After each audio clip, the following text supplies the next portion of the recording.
There are moments in life when survival demands a price so heavy that dignity feels like a luxury meant for someone else.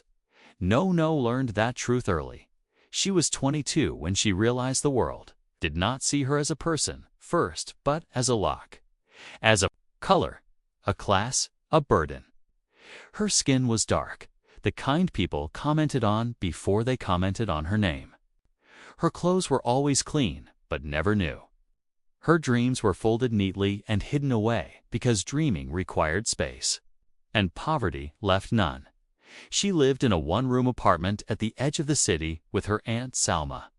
The walls were thin, the ceiling leaked in winter, and the air always smelled faintly of damp concrete and old cooking oil. But it was home. And Salma was everything: guardian, mother, protector, until the night Salma collapsed. It happened without drama. No warning. Just a sudden thud on the floor while Noor was washing dishes. 1 second Salma was standing. The next she was gasping, eyes wide with fear. "Noor," she whispered, before her body gave up. The hospital was bright and cruel. White lights, long waits, short answers. Doctors spoke quickly, as if time was money, and Noor had none of it. "She needs surgery," the doctor said. Immediately. Noor nodded, even before asking the cost. When the number was spoken, the air left her lungs. She tried everything. Borrowed, begged, sold the little jewelry Selma owned. Even then, it wasn't enough. And the clock did not stop ticking. She sat outside the ICU, hands clenched together, whispering prayers she wasn't sure anyone was listening to. That was when Hiris noticed her. He was there visiting a colleague. But something about the way Noor sat straight-backed, silent, breaking without noise caught his attention. People in pain usually demanded help loudly. Noor didn't. And that scared him more. He spoke to her gently. Asked questions. Noor answered carefully, pride fighting desperation. When he heard the amount needed, Hiris knew only one person who could solve it without hesitation. Rayyan Halim. Rayyan Halim was not just rich. He was powerful. The kind of man whose name closed doors, opened them depending on how he used it. He built empires, avoided scandals, and controlled his life with precision. Emotion, to Rayyan, was inefficient. Hiris explained the situation. "That night, she doesn't want charity," he said, "but she has no choice." Rayyan listened silently. "I'll cover it," Rayyan said finally. "Send me the details." Should have ended there, but it didn't, single quotes. The next morning, Rayyan went to the hospital to sign the documents. Cameras flashed. Someone whispered. Someone posted. By evening, social media had questions. Who is the girl? Why is Rayyan Halim paying for her treatment? Another secret affair. Rayyan hated unpredictability, and scandals were unpredictable. His sister Mariam confronted him. "People will dig," she warned. "And when they do, they'll destroy her." Rayyan knew she was right. That night, he sat alone in his office, staring at the city lights, calculating damage like he always did. He didn't think of Noor as a woman, yet Tonley as a variable. Then an idea formed. Cold, efficient. Final marriage, a legal shield. A permanent explanation. The next day, Noor was called into a private room. Rayyan stood there, tall, composed, distant. He didn't look like someone about to change another person's life forever. "I'll be direct," he said. "Your aunt's surgery is expensive. I will cover everything.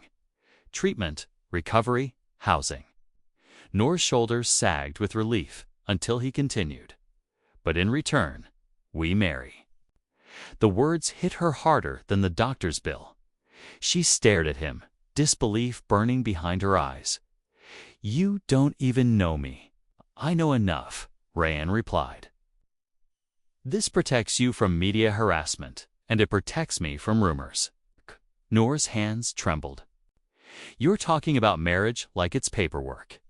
"That's because, for us, it is."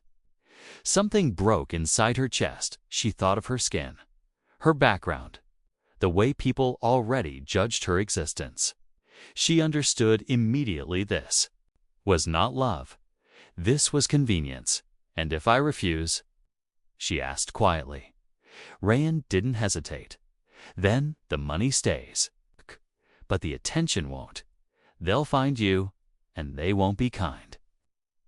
He wasn't threatening. He was stating facts. Noor walked out without answering. She locked herself in the bathroom and slid down the wall, pressing her fist to her mouth to stop herself from screaming. She had always fought to keep her self-respect intact. And now life was asking her to trade it for survival. That night, Salma woke briefly, weak, pale. "Noor," she whispered, "don't ruin your life for me." Noor held her hand and lied. "I won't." 2 days later, Noor stood in front of Rayan again. Her voice did not shake this time. "I accept." She said the marriage happened quietly. No celebration, no happiness, just signatures and witnesses. When Noor stepped into Rayan's mansion that night, the door closed behind her with a heavy sound. It felt like a prison ceiling shut. She stood alone in a room, larger than her entire old apartment, and realized something terrifying. She was safe.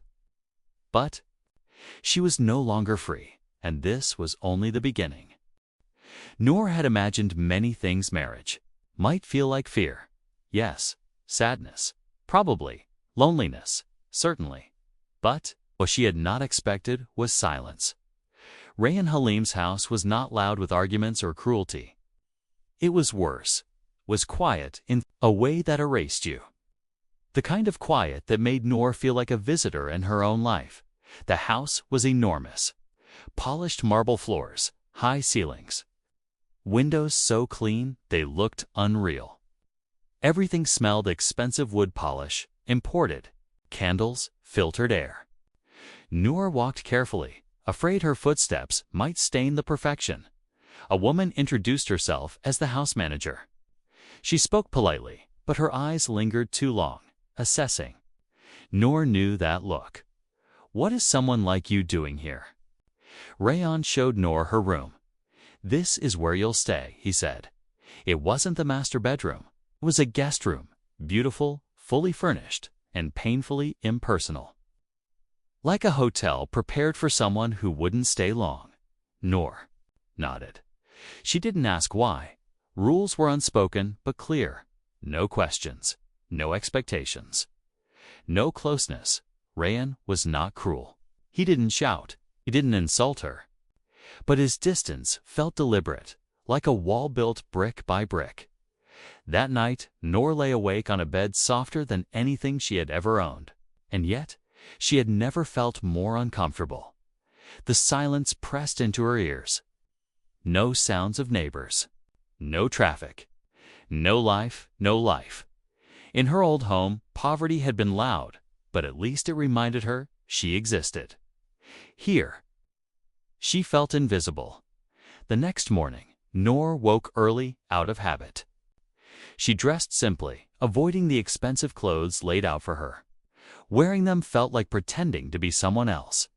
She went to the kitchen to make tea. The staff froze when they saw her. "Madame, you don't need to," someone began. "I want to," Noor said gently. She made the tea herself. The motion grounded her. Small routines were how she survived. They reminded her she was still human. Rayan came down later, already dressed for work. He paused when he saw her. "Good morning," he said. "Good morning," Noor replied. Awkwardness filled the space between them. "I'll be late tonight," Rayan added, as if informing a stranger. Then he left no OR, stood there holding a cup of tea that had gone cold. The hospital became her refuge every day. She visited Salma. The machines beeped steadily. Salma's breathing was stronger now. The surgery had worked. "You look tired." Salma said one afternoon. Noor smiled. I'm fine. Salma studied her closely. Are you eating? Yes. Are you sleeping? Yes. Are you happy? Noor looked away. Salma closed her eyes. I wish I had died instead of trapping you like this. Noor grabbed her hand. Don't say that. You're alive. That's all that matters. But later, sitting alone. In the hospital corridor, Noor admitted the truth to herself. She was safe. She was provided for. But she felt like a possession. At night, when she returned to the mansion, Rayan was usually not there. When he was, they passed each other politely, like strangers sharing a hallway. Once, Noor overheard staff whispering. She's very quiet, one said. Doesn't look like his type, another replied. Noor kept walking. She had learned long ago that responding only fed cruelty. One evening, Maryam visited. Rayan's sister was sharp-eyed and observant. She noticed everything Noor tried to hide, the way she folded into herself, the way she spoke softly, as if afraid of taking up space. You don't have to be invisible here, Maryam said during dinner. Noor smiled faintly. I don't know how to be anything else. Maryam glanced at her brother. Rayan avoided Noor's eyes. Later, Maryam cornered him. You married a woman, not a problem to manage, she said sharply. I'm giving her everything, Rayan replied. No, Maryam said. You're giving her money, not dignity. Rayan said nothing. That night, Noor couldn't sleep. She wandered into the garden. The grass was perfectly trimmed. The flowers? Arranged carefully, as if even nature had rules here. She sat on a bench and finally allowed herself to cry. Not loudly, not dramatically, just silent tears sliding down her face. She cried for the girl who once dreamed of becoming a teacher. For the woman who signed a marriage contract with shaking hands. For the loneliness that followed her everywhere, regardless of wealth. Behind her, footsteps stopped. Rayan stood there, uncertain. He had never seen her cry before. I didn't mean to disturb you, Noor said quickly, wiping her face. Rayan didn't move. You don't disturb anything. The words sounded hollow even to him. For a moment, neither spoke. Then Noor said something she had held inside for weeks. You saved my aunt's life, she said. I will always be grateful, but please don't confuse my silence with comfort. I am surviving here, not living. Rayan felt something shift uncomfortably in his chest. I never promised happiness, he said. I know, Noor replied. That's what hurts the most. She stood and walked past him, leaving Rayan alone in the garden, standing in a house he owned, feeling like a guest in his own choices. For the first time, Rayan questioned the decision that had seemed so logical, and Noor, lying awake later that night, wondered how long a person could survive without being seen. Pain does not always announce itself loudly. Sometimes it waits patient, observant till you are surrounded by people. Then it strikes where escape is impossible. Noor learned that lesson the night Rayan took her to her first public event.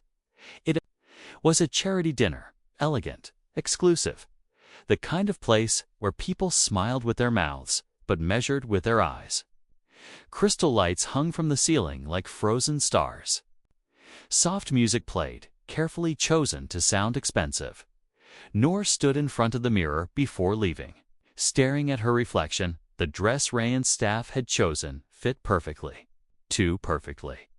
It hugged her body in a way that made her uncomfortable, not because she was ashamed of herself, but because she knew how people looked at women like her. Dark-skinned women were either invisible or hypervisible, never simply seen. She adjusted the sleeves, hoping to disappear just a little. Rayan entered the room while she was still standing there. You ready? He said. Not beautiful, not nervous, just ready. During the drive, neither spoke. The city lights passed like silent witnesses. Noor folded her hands in her lap, reminding herself to breathe slowly. This is not your world, she told herself. Do not expect kindness. When they arrived, cameras flashed instantly. Noor froze. She had known this would happen, but knowledge did not soften the impact. Every flash felt like a hand grabbing at her privacy. She forced herself to walk beside Rayan, matching his pace. Inside, conversations paused, heads turned. Whispers bloomed like poison flowers. That's his wife. She doesn't look like I heard she was a charity case. So dark. The words were not always audible, but Noor had lived long enough to read mouths. Glances, tone, Rayan greeted people smoothly. He introduced Noor politely. He kept his hand at her back, protective, controlled, distant. She smiled when expected, nodded when spoken to. Her chest burned with the effort of holding herself together. At dinner, a woman across the table looked Noor up and down slowly, without shame. You must have an interesting story, the woman said, lips curling. Noor met her gaze calmly. Everyone does. The woman laughed lightly. Of course. But not everyone marries into this world. Rayan stiffened. Before he could speak, Noor said softly, I didn't realize marriage required a passport. Silence fell briefly. The woman smiled thinly and turned away. Rayan glanced at Noor, surprised, but the damage was already done. Later in the restroom, Noor locked herself into a stall and pressed her forehead against the door. Her hands shook. She remembered school classrooms where teachers assumed she was slow, stores where guards followed her, proposals that never came because her skin was too dark. She had thought marriage would at least change how people judged. It had only given them better seats to watch. The next morning, headlines appeared. Business tycoons, mysterious marriage raises questions. From slums to luxury, who is Noor Halim? Someone had dug into her past. Photos of her old neighborhood circulated online. People speculated, mocked, analyzed her face like a crime scene. Rayan's office called repeatedly. This is becoming a distraction, his advisor warned. We need to control the narrative. Rayan nodded, jaw tight. At home, Noor sat on the edge of her bed, scrolling through comments she knew she shouldn't read. He saved her. She trapped him. Money can buy anything. Look at her skin, of course. She needed help, her vision blurred. She put the phone down and stared at her hands. Hands that had cleaned houses, cooked meals, held her aunt through pain, hands people now reduced to a rumor that evening. Rayan returned home earlier than usual. They're crossing lines, he said. I'll shut it down. Noor looked at him. You can't. I can, he replied.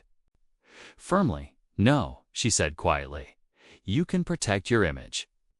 You can't protect my dignity. That part was never in the contract. Rayan frowned. I didn't know it would get this ugly. Noor laughed softly without humor.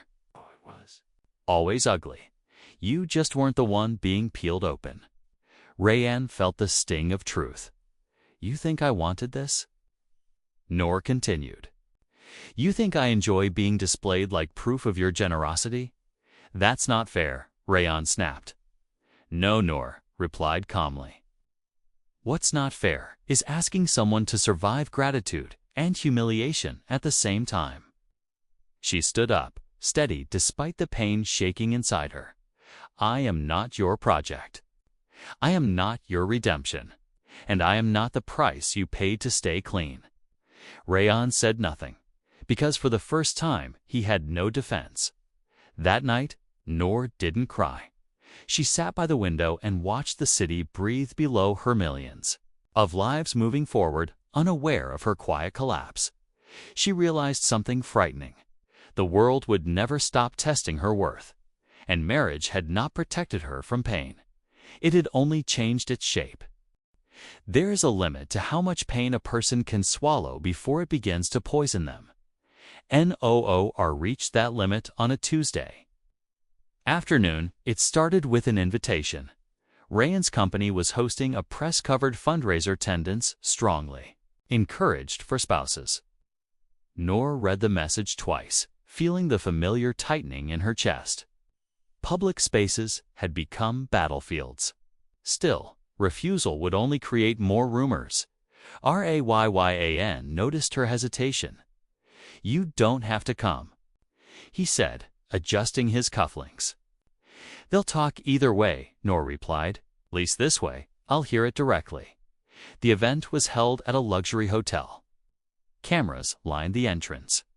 Noor stepped out of the car with her spine straight and her heart hammering. Inside, a journalist approached her before Rayyan could intervene. "Mrs. Halim," she said brightly, microphone already raised. "Many people are inspired by your story. How does it feel to go from poverty to privilege overnight?" Noor blinked. The question wasn't curiosity, it was entertainment. "I didn't go anywhere overnight," Noor said carefully. "I'm the same person I was yesterday." The journalist smiled, unsatisfied. "But surely marrying a powerful man changed your life." Noor felt the heat rise in her face. Around them, people slowed down listening. Rayyan stepped in. "This isn't appropriate." But the damage was done later. During the event, Noor overheard two donors speaking openly, assuming she couldn't hear. "She's lucky," one said. "Lucky," the other laughed. "She was rescued." The word rescued sliced through her as if she had been drowning without agency, as if survival erased strength, as if her existence before Rayyan had been meaningless. Noor excused herself and walked quickly toward the restroom. Her hands shook violently now. She locked herself inside a stall and pressed her back against the door. Gasping for air, her mind spiraled. "You should be grateful. Don't ruin this. People like you don't get chances twice." She hated those thoughts. They weren't hers, but they lived inside her anyway. When she returned, she found Rayyan arguing quietly with a senior partner. "We're losing donors," the man hissed. "This narrative isn't good." Rayyan saw Noor standing there. Something in her expression made him stop. Her face was calm but empty, like something precious had been removed. On the drive home, the silence was unbearable. "They humiliated you," Rayyan said finally. Noor stared out the window. "No, they reminded me of my place." "That's not your place," he snapped. Noor turned to him slowly. "Then why does everyone treat it like it is?" Rayyan had no answer. At home, Noor didn't go to her room. She went to the living room and stood there, shaking. "I need you to hear me," she said. Rayyan paused. "I am tired of being your consequence," Noor continued. "Every insult I endure is because of a decision you made for yourself." Rayyan frowned. "You agreed." "Yes," Noor said sharply. "Because I was cornered, and you knew it." The words landed hard. "You didn't marry me," she said. "You contained me." Rayyan's face tightened. "That's not you saved my aunt," Noor interrupted. "And I will never forget that. But you don't get to buy silence with gratitude." Her voice cracked for the first time. "I wake up every day feeling like I owe the world my suffering just to exist here." She took a step closer. "Do you know what it's like," she whispered, "to be treated like proof that money has power over people?" Rayyan felt something inside him fracture. "I didn't think he began." "No," Noor said softly. "You didn't." Tears slid down her face now, uncontrolled. "I didn't lose my dignity because I'm poor, or because I'm black. I lost it because I trusted that survival wouldn't cost me my soul." Rayyan stood frozen. For the first time in his life, his wealth felt useless. Noor wiped her tears and straightened. "I won't attend another event," she said. "I won't smile for people who see me as charity. And if that damages your image, then maybe it deserves to be damaged." She turned and walked away.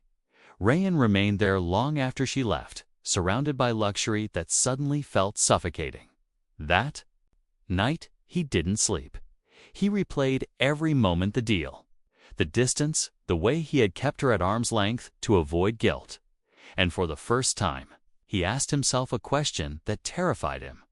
What if the person I protected most was myself? Something changed after that night. It wasn't loud. It wasn't dramatic. It was the kind of change that happens when a person finally understands that continuing the same way will destroy them. Noor stopped explaining herself. She for existing, and most importantly, she stopped waiting for permission. The next morning, Rayan found a note on the dining table. I will no longer attend public events or play a role I never agreed to. This is not rebellion. This is survival. He read it twice, then a third time. Rayan had spent his entire life managing crisis markets crashing, partners betraying, competitors circling like sharks. This should have felt familiar, but it didn't, because this was not a business problem. This was a human one. Noor changed her routine.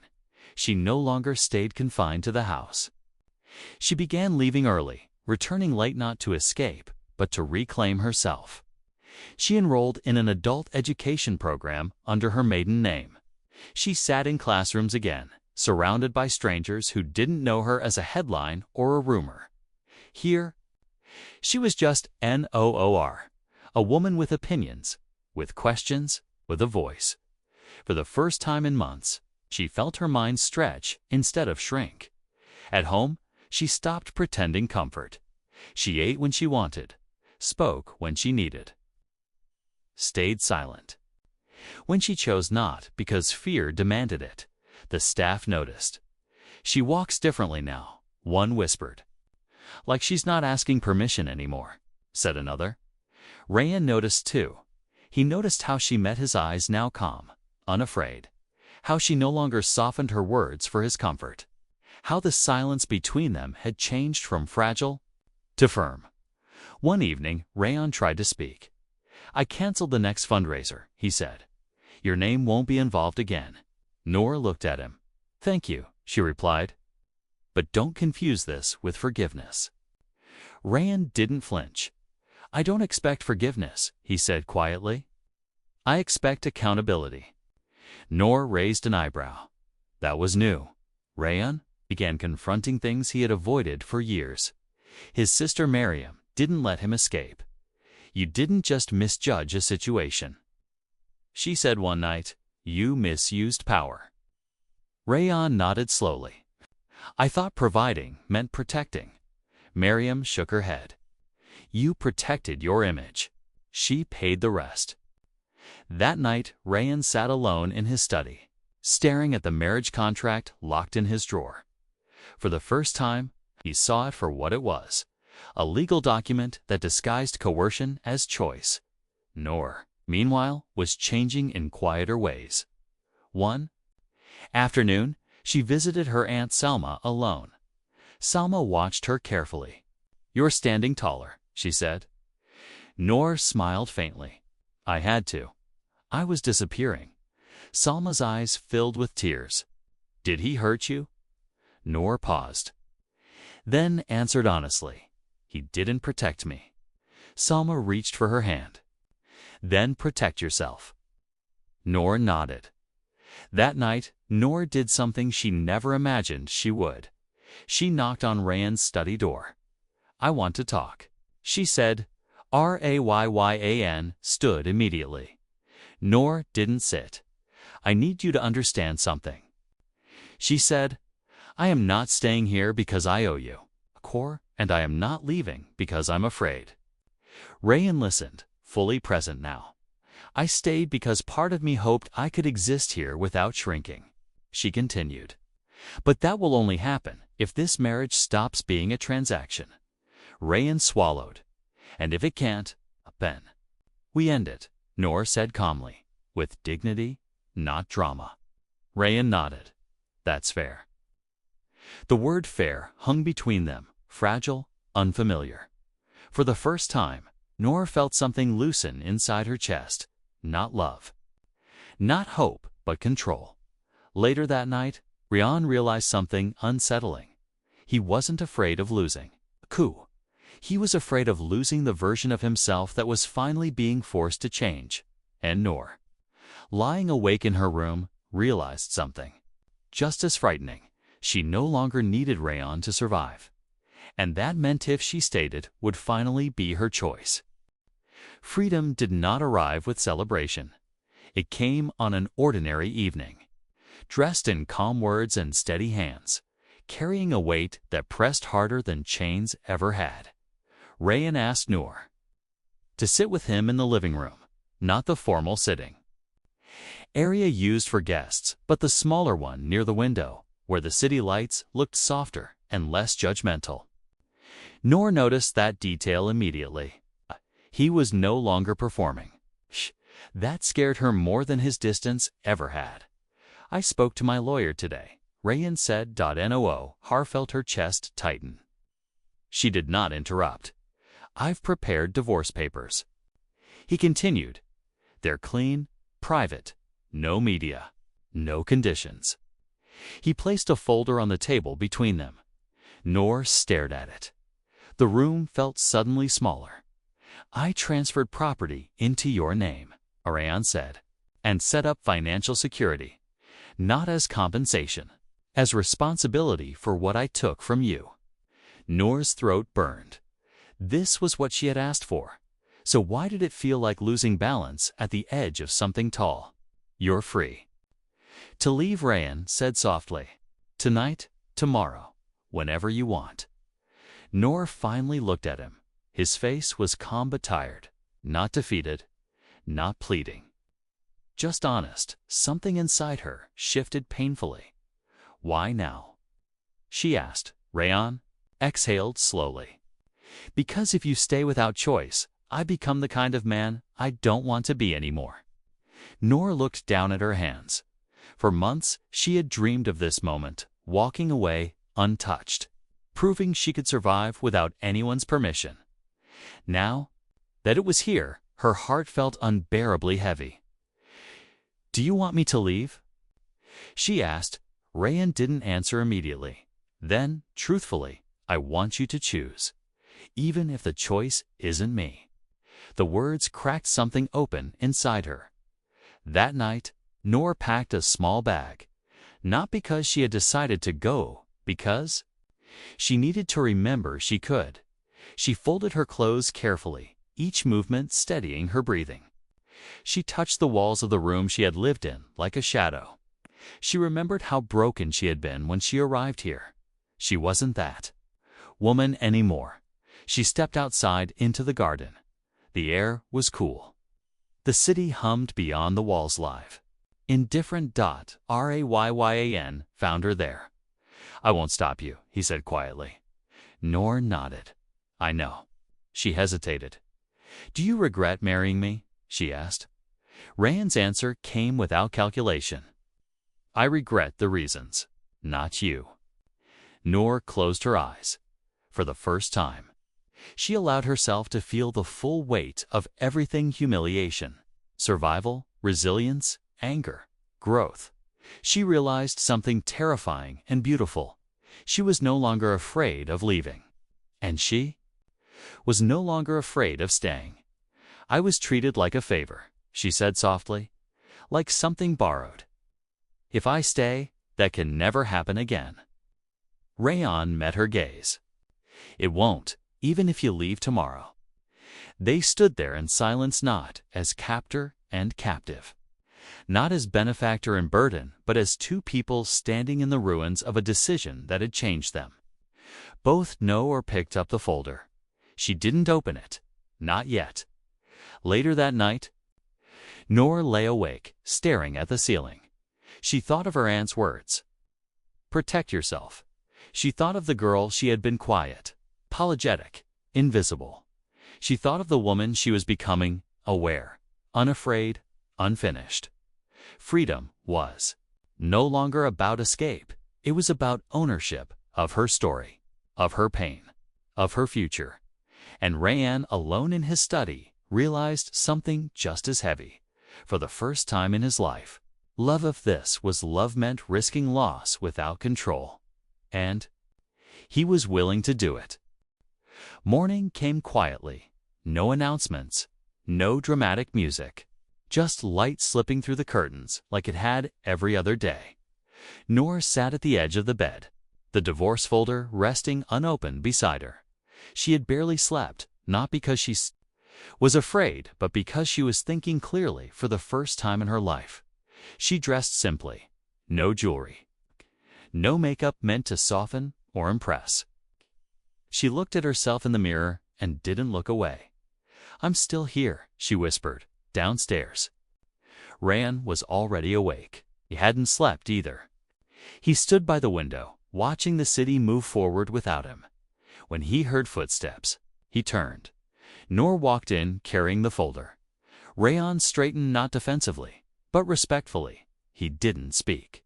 He had promised himself he wouldn't interfere with whatever choice she made. No placed the folder on the table. She didn't open it. "I'm not staying because I'm afraid," she said. Rayan nodded. "And I'm not leaving to prove anything," she continued. Silence filled the room, not uncomfortable, but honest. "I spent my whole life being told what I deserved based on my skin, my money, my silence," Noor said. "I survived by shrinking, by accepting crumbs as meals." Rayan listened like a man who finally understood that listening was not passive, was responsibility. "This marriage started as a transaction," Noor said. "And transactions always leave someone unpaid." Rayan swallowed. "But somewhere along the way," she went on, "something changed. Not love, not forgiveness. Truth." She looked directly at him. "You stopped owning me," she said, "and I stopped disappearing." Rayan's voice was low. "If you stay, it won't be because I asked." Noor nodded. "I know." She took a breath. "I'm staying," she said. "Not as a favor, not as your shield, and not as your redemption." Rayan didn't move. "I'm staying because for the first time in my life," Noor said steadily, "I am choosing where I stand." Tears filled Rayan's eyes, but he didn't let them fall. "Then we start again," he said quietly. "From zero." Noor shook her head gently. "No," she said. "From honesty." They didn't suddenly become happy. Healing didn't arrive overnight. There were days Noor pulled away. Days Rayan confronted guilt that wouldn't leave. Days silence returned, but it no longer erased them. Noor went back to school fully. She volunteered quietly at Shelters Never as Rayan Halim's wife. But as Noor, just Noor.Rayan, changed too. He stopped hiding behind control, stopped curating perfection, started apologizing without explanation. At a small event months later, someone whispered something cruel about Noor before Rayan could respond. Noor turned. "I don't need to be rescued," she said calmly. "And I don't need to be tolerated. I exist with or without your approval." The room went quiet. Rayan stood beside her, not in front, not behind, equal. That night, Noor stood on the balcony, city lights reflecting in her eyes. "I used to think love meant being chosen," she said softly. Rayan joined her. "And now?"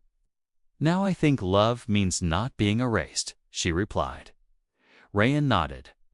"Then I'll spend my life making sure that never happens again." She didn't answer. She didn't need to, because some promises don't need witnesses. Noor was never saved. She survived. She chose. She stood, and Rayan learned that wealth could open doors, but only humility could make someone stay. Their story wasn't beautiful because it was easy. It was powerful because it was earned. And in a world that had always demanded Noor's silence, she finally lived a life where her voice stayed unbroken, unwound, unforgotten.